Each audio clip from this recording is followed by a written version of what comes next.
Welcome to the Banker Lamp. Please enjoy the video. In this video, I will explain how to connect your camera to DMSS. First, download the DMSS application from your smartphone's app store. Next, power on your camera and confirm it is receiving power. Finally, ensure your mobile device is connected to the same Wi-Fi network as your camera for initial setup. This ensures a smooth and quick connection process.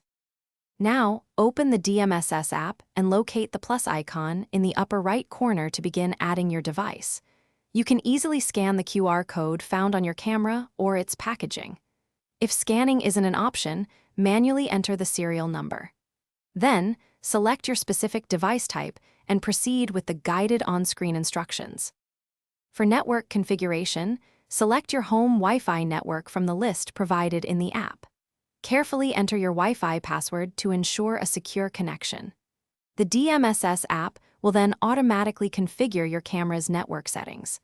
Please wait a few moments for the camera to connect and confirm the successful setup, which usually takes less than 1 minute. To finalize, give your camera a descriptive name within the DMSS app for easy identification, such as front door or living room. Once named, you can immediately access the live view to monitor your camera's feed in real time. Additionally, explore the playback options to review any recorded footage, ensuring you capture every important moment. Thanks for watching. If this was helpful, leave a like and consider subscribing. See you next time.